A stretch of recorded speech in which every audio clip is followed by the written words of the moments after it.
From MTN, the Montana Television Network, this is Face the State. Good morning and welcome to Face the State. One of the three initiatives on the ballot in November, I-181, creates the Montana Biomedical Research Authority to dispense $20 million in grant dollars per year over 10 years for research into therapies and cures for mental illnesses, brain injuries, and brain diseases. To discuss the advantages and disadvantages of this initiative, I brought together two individuals to advocate for and against the measure. Randy Gray, former mayor of Great Falls and a retired attorney, currently serves as chair of the McLaughlin Research Institute's board of directors, and he's for I-181. And Eric Feaver, president of the Montana Education Association and the Montana Federation of Teachers, a Helena English teacher, and an opponent of I-181. Gentlemen, thanks for joining us today on Face the State. Good to be here, Dave. Thank you very much. So what I've asked both Eric and Randy to do is just kind of give us a quick take, about 2 minutes advocating for their various positions, and then what we'll do is we'll kind of go back and forth and just have a friendly discussion about the merits and demerits of I-181. So Randy, why don't we just open with the conversation. Why are you for I-181? Sure. This is a complex matter, so 2 minutes is going to be tough to fit a lot of information in here, but I'll give it my best stab. I am the chairman of McLaughlin Research Institute up in Great Falls, Montana. We're a biomedical research institute up there using the mouse model. It's been going for 60 years. Some of the original work that allowed organ transplant to occur happened at McLaughlin Research, so it's got a long tradition of really significant biomedical research. I also happen to be a patient with multiple sclerosis. I've had it for almost 30 years now. And I give that little background because I've seen from a personal perspective the advances that can occur through biomedical research. There are now some 12 drugs that actually treat MS. I'm on one of those drugs. I've been on since the FDA approval process for that drug. So I've seen this personally. I've seen it from a professional point of view with McLaughlin.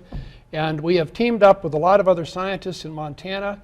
This initiative really started because of NIH cutbacks. National Institute of Health has been the principal funder in this country for funding biomedical research for decades. Over the last decade or so, 12 years, Congress has been cutting down on NIH funding. It is cut down to the point that it used to be maybe 8 years ago that McLaughlin, for example, about 20% of the grant applications to NIH would be awarded. Now that figure is down to about half that amount. So we are losing our edge as a country in biomedical research. So what we're doing in Montana is following a model that was done in California probably 12 years ago called Prop 71 down there, where they used the same process of general obligation state bond funding in California to generate $3 billion of research funds to supplement NIH funding.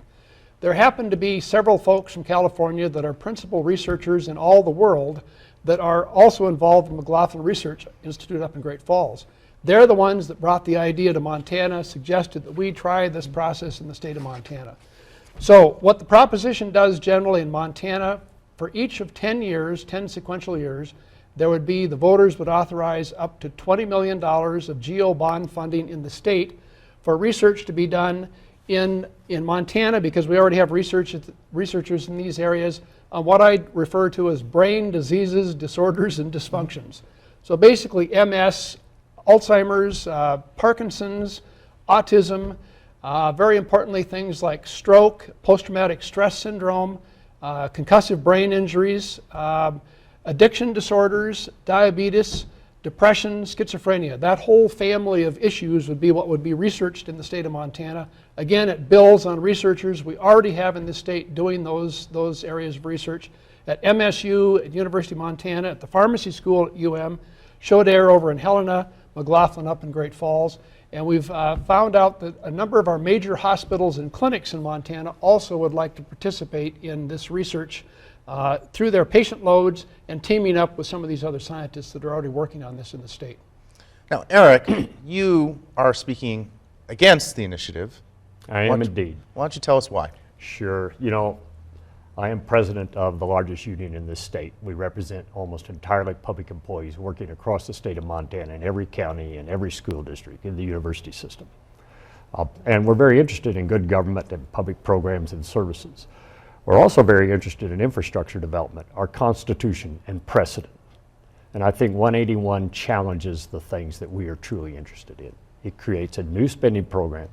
It provides no funding for that new spending program. It prioritizes state funding of a program outside the governor's budget, which he has not proposed, and before the legislature even meets. It spends that state money unrelated to the primary obligations the state has to public schools, public health, and public safety. It profits private interests that are not under the control of the state. There's no public accountability built into this proposition. It derails, and this is of grave concern, long delayed, well-needed infrastructure development that the legislatures had trouble buying into already in terms of using bonds to build. And we aren't going to build much infrastructure in this state unless we do use bonding. It sucks up $200 million in the state's bonding capacity. It will cost taxpayers $325 million over the next 20 years, and it will double the state's debt. But I'm not done. It guarantees no fiscal return to the taxpayers whatsoever, and it guarantees no cures for any disease that may be studied. And if it did come up, the research came up with a cure, there's no guarantee anybody in Montana would be able to afford that cure out of normal insurance conditions. If passed and not found unconstitutional, and I believe it is unconstitutional, it establishes a precedent for copycat-like initiatives in the future, where we would effect through initiative decide the state's priorities without consideration of debate, discourse, amendment, hearings, public input.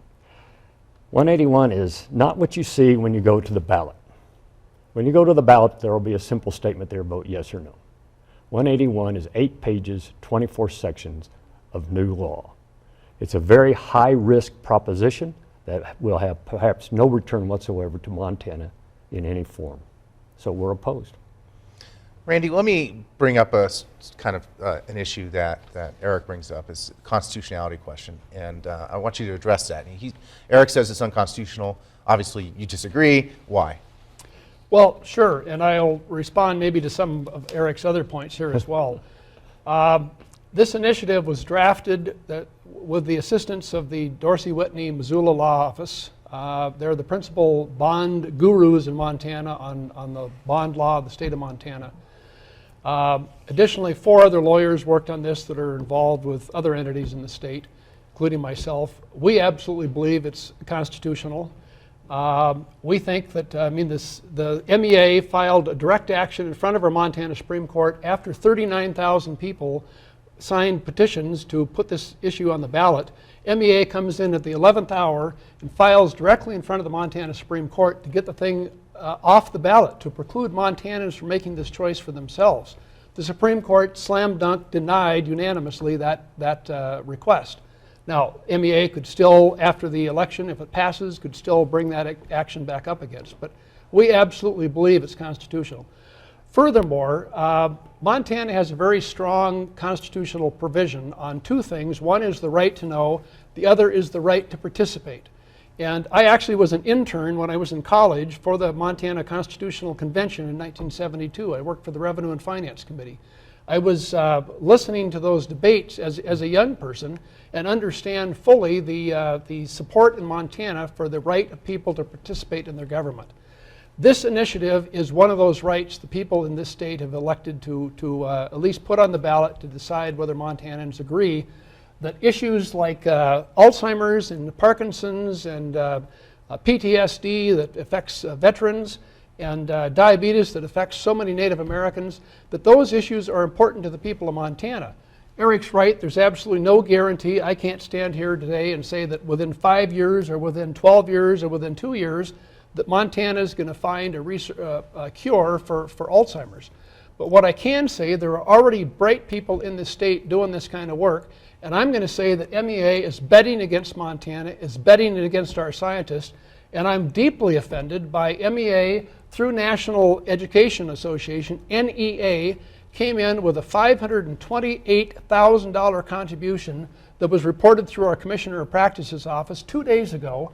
They've invested 2.5 times amount what the proponents of this thing have spent in an entire year.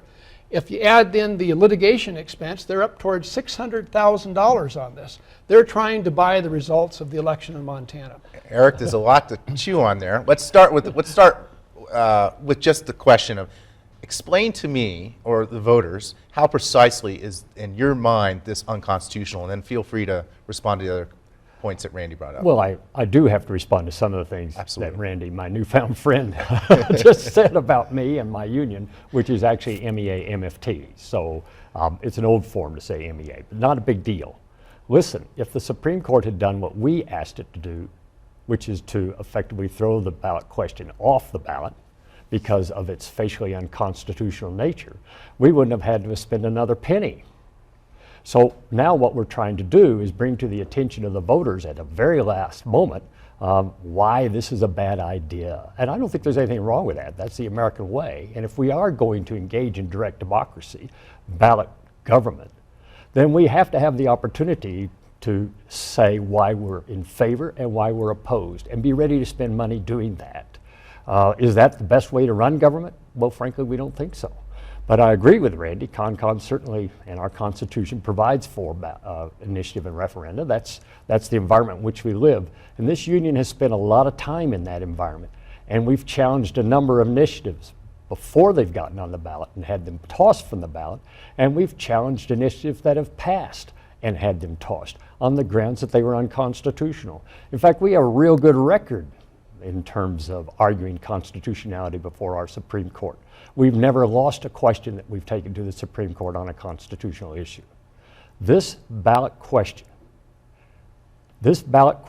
violates Article 5 of the Constitution that speaks that the state shall make no investment in a private concern that's not under the control of the state. It's much broadly stated than that, but that's basically what it says. And this ballot question also establishes an organization to receive these bond monies outside the authority of the state treasury, which is, in our mind, also unconstitutional, Article 8. The Supreme Court didn't decide the question of constitutionality. It decided the question of ripeness. It basically said, well, we could just wait until the voters decide whether this is a law in Montana or not. And if the voters say yes, well, okay, then you're not precluded from coming back to court and making your constitutional argument then. I get that judges everywhere, and Randy would know them better than I, are not interested in deciding issues that maybe somebody else could decide for them. That's not uncommon. It is unfortunate in this case, and it did, of course, lead to our investment in trying to defeat this ballot question now before the voters. But for sure, Randy is right, and I need folks to know this, that if it passes a vote of the people, there will be a constitutional challenge, and we will be part of that challenge. And we have to be part of that challenge, because Article 511 says specifically the state shall make no investment in a private interest, including education, that's not under the control of the state. And so we are now talking about a possible precedent that has nothing to do with health care, nothing to do with research for disease. It may have everything to do with something that's very near and dear to us, and that's the privatization of public education in this state. That question is actually going to be before this court fairly soon over a bill that passed in the last legislature that deals with income tax credits for private and religious education. So there's more here than meets the eye, and it's not just about this issue, it's about what precedent does this issue set for us going forward, constitutionally speaking. That's a concern. Randy, I read through the voter guide with some interest, so I'm going to ask you gentlemen some questions that I would have as a voter. Sure. Responding to that. And one question I read through the language, the arguments for and against it, and one immediate question that leapt to mind is that you're asking Montanans to vote for an investment in biomedical research, and yet, as a state, we don't even have a medical school yet. Shouldn't we actually decide to invest in medical school before we actually decide to invest in biomedical research to at least get folks here in the state that are actually training doctors? Good question and fair question, but Dave, the answer to that is that most of medical research is conducted by PhDs or MD/PhDs or by practicing hospitals, you're right, that have medical doctors on their staff or DOs on their staff as well. But the actual research, like in mouse genetics and things of that sort, is conducted by folks that don't need an MD. They're geneticists, they're biomolecular scientists, that sort of thing, biochemists. So you don't need a medical degree to be doing the kind of research that results in great advances in biomedical research and applications to actual patients. Both tracks have to be followed. Now, on Eric's point, he makes, and MEA slash MFT. MFT, make the point that this is beyond the control of the state. The initiative is very clear that even if the voters pass this thing, because of our provision in our Constitution, that the voters, unless we amend our Constitution, cannot appropriate money. Only the legislature can appropriate money. So even if this passes, subsequent legislative sessions will absolutely have the power to decide whether or not to appropriate the funds from this. Furthermore, the authority that's set up to administer this fund, the members of that authority, 13 members, must be appointed by the governor, confirmed by the Senate. Furthermore, any patents that result, any intellectual property that results from research that is conducted, is developed because of this research, that results in a flow of income, just like what happened in California, those revenues, the state has a claim to those revenues because we've helped establish those patents. In California, in fact, those patent revenues help pay down a good part of their general obligation fund down there. So Eric and MEA they have not adequately framed this thing, they've not adequately read it to see what it actually does. And I think they're just flat out wrong on a lot of their points of opposition. Eric, let's go back to the voting guide, and if you want to respond to that, you can do that after you answer this question, or at least address it. So again, the voter guide said that this competitive grant process is going to produce winners and losers. And I'm like, okay, that is exactly what any competitive grant process does. And isn't that even true with hard infrastructure investments? In other words, there are going to be winners and losers. Some places are going to get their sewers, some places are going to get their schools, other places won't. So how is this really different from the normal process of infrastructure funding? It's different in that people will be able to use those roads and bridges. They'll be able to appreciate clean water and sewage that goes to a place that doesn't end up in their rivers and streams.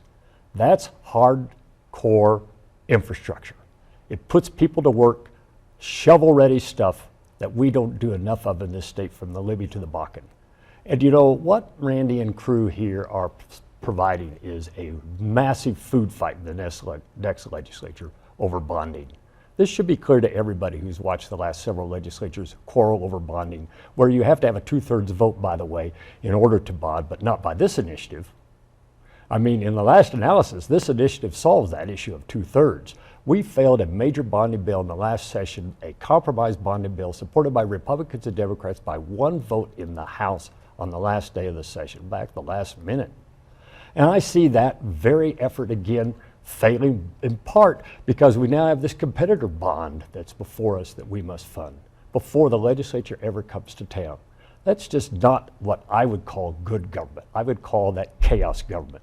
And it's not like we haven't had enough of that already in the legislature. You know, one of the great things about Montana is we're not California. I would never use California as a model for almost anything. Virtually every bad idea ever has come from California. And I look at our state and the froth and fury of, say, property taxes. If it hadn't been for Prop 13 in California and other things that have come over several states, leaped right into our state and eroded our good politics for good government, I don't want to see a California idea where you have millions of people who can invest in high-level research in ways Montana could never approach being used as a model for Montana. I just don't buy that. I don't think Montanans are going to buy that either. And the fact is, even under this initiative, if there's intellectual property to be earned, if there are patents to be had, the initiative clearly states that any receipt to the state could not interfere or hinder in any way the ongoing research. And so effectively the state gets no real promise out of this whatsoever. It doesn't get a promise of any return on the taxes it has expended. Keep in mind now, $325 million over the next 20 years, and it gets no return necessarily on, frankly, disease prevention and cure. None of that is necessarily going to happen by this initiative. I think it's wrong to claim that it might. Randy, I want to ask you, and this actually builds a little bit off of what Eric's point, and then feel free to address what Eric said. You want to build on existing world-class research going on here in Montana. Can you give me some examples of that world-class research that's occurring here, and why is that research better than what's going on in states like New York and California and Maryland that have much deeper biomedical industries and educational infrastructures? Sure. At University of Montana, Dr. Mike Cavanaugh over there, Dr. Rich Bridges are doing cutting-edge research on brain diseases and disorders. At McLaughlin, George Carlson up there, our director, is a world expert on prions. Prions have something to do with, he's worked with Stan Prusner, who's a Nobel Prize winner because of the discovery of prions. Prions have something to do with the cause of Alzheimer's.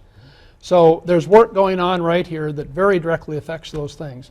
MEA is betting, I'm just amazed at this, they're betting against bright young Montanans and bringing back bright young Montanans to Montana to participate in this kind of research. On Eric's point about no guarantees, I will tell you this, right now Montana spends $150 million every year on caring for Alzheimer's patients. The number of Alzheimer's patients in this country is going to triple by 2050. We're looking at, by 2050 at $500 million of money in Montana being spent, public money being spent just for Alzheimer's alone. We're facing a tsunami of these issues. Now, if that isn't of concern to the people of Montana and to MEA and MEA's members, by the way, my wife's a retired teacher. Eric and I are in an unusual position here. We are in agreement on many issues, and so this initiative has created strange bedfellows, as we talked about early on creating conflict where I don't think there should be conflict. We believe that there's room in Montana there's capacity and purpose in Montana for funding both infrastructure and education and biomedical research. All three of those things can be done. The savings to the state budget over time in not having to spend as much money for Alzheimer's patients, for fetal alcohol syndrome patients, for example, the savings to the state government from those sources alone will more than pay for the cost of this initiative. Those are important savings. Meanwhile, we don't properly fund our public schools. We have a absolute crisis of delivery when it comes to public health in the Department of Public and Human Services, and everybody knows that. We don't even know what to do with the growing inmate population we have and the need for probation and parole officers to be properly funded. This, whatever else it may be said, this takes away from the state's need to meet its primary obligations. Its primary obligations are to fund public schools, to fund public health, to fund public safety. This doesn't do that. It will make it very difficult in the next legislature, which is already looking at declining revenues to fund those key programs and services. And so, folks need to know that this ballot question, yes, it may be something the legislature decides to simply ignore. I'm interested in how exactly the citizenry would respond to that if it in fact adopted this ballot question and then the legislature says, no, it's not on our list. I just somehow don't think that's going to happen. So this takes $20 million a year in terms of bonding authority. It costs the citizens of this state who pay taxes $325 million a year, in the next 20 years, all dollars that could be invested in the things that are truly important to Montana right now and must be done. Well, I'm going to push you both on 2 points, all right? So I'm going to push you, Eric, on a point that you've made repeatedly and also in the voter guide. You argue that, look, this is going to prevent funding existing programs and stop the potential for bonding for infrastructure. What's the evidence behind that statement? Show me the money here. Well, I just said it. I just talk about money. I mean, who's paying for this anyway? Taxpayers are. Do you believe the legislature is going to raise taxes in order to fund this ballot question? I don't. So, taxes are a finite thing in the last analysis. And as they decline, as our revenue streams begin to dry up a bit, as they are doing, well, then this does in fact present a clear and present danger to ongoing programs and services as we would fund them. That's all there is to it. When it comes to infrastructure, folks, look at the last several legislatures and the attempt to bond to build infrastructure in this state. Look at how that has been an acerbic, bitter-ended, kind of divisive debate. This does nothing but add fire to that inferno. And nobody should pretend otherwise. And so I'm just looking at the dynamics of the legislature. You know, I hate to talk about it. Randy, I've been in the legislature lobbying full-time since 1985. It's never been more contentious. This is not an invitation to a walk in the park. And I do really worry about what it is that we prioritize when it comes to infrastructure. Do we want to put people to work on real structures that the people will use, public structures that are under the control of the state? Or what? Invest in something that may have no promise to return anything to us at all. We're getting towards the end. We've got about 3 minutes left. So, Randy, what I want to address with you is the chicken before the egg problem. Isn't Eric's point valid in the sense that rather than worrying about biomedical research at the end, we need to work on STEM in our public schools and worry about that issue first, create the pipeline so we have a lot of people qualified to eventually do this research? Dave, this is a short-term issue that Eric is talking about. It's a long-term issue that we're talking about from the 181 proposition. Every household in America does both short-term and long-term planning. Both need to be done. If the people of Montana don't think that $150 million just on Alzheimer's care alone is a current issue, then you know, we've got some misunderstanding among the public. This initiative would generate some really good paying jobs in Montana. It's an economic development tool. Each one of these core researchers also tends to have like 4 or 5 other members of their research labs. So this brings some really good paying jobs, expands some really good paying jobs to Montana, brings intellectual property funds to Montana, and cuts down the cost to state government of taking care of some of these other issues. If the initiative is passed, there will be plenty of room for the infrastructure that Eric's talking about. Do you know that over the next 10 years, $170 million of current bond financing in Montana goes away? It's going to be paid off. So yes, there may be some competition between infrastructure, say for the Bakken area out there, but look what's happened over the last few years on the reduction of demand for some of that infrastructure. The infrastructure bill also included, which I agreed with, a new historical society for Montana. Maybe that didn't need to be part of the package. Maybe that was part of the heartburn that the legislature had for 2 sessions with passing it. So the point of all this is we need to be doing all of these things at once. Interest rates are great. This initiative will pay for itself over time. All right, well, we're towards the very end. So what I want to do now is 1 sentence for each of you. 1 sentence, Randy, why we should vote for this. 1 sentence, Eric, why not? Randy, 1 sentence. Fundamentally, this has to do with improving human health. That's what this is about. Improving the lives of tens of thousands of Montanans that have these various diseases and problems, and improving the lives for the caregivers and their family that take care for them. It's about human health. That's 3 sentences, I think. Eric? Well, I may be able to do 3 sentences. It establishes a very unhappy looking precedent for how we do government. That effectively it invites copycat initiatives going down the road that would potentially continue to violate our Constitution and get in the way of the state's priorities. Well, the voters will get to speak soon. That's it for us in Face the State. Join us next time. Mike Dennison and I will break down some forecasting for the upcoming election. Thank you very much for joining us today. You've been watching Face the State, a presentation of MTN, the Montana Television Network.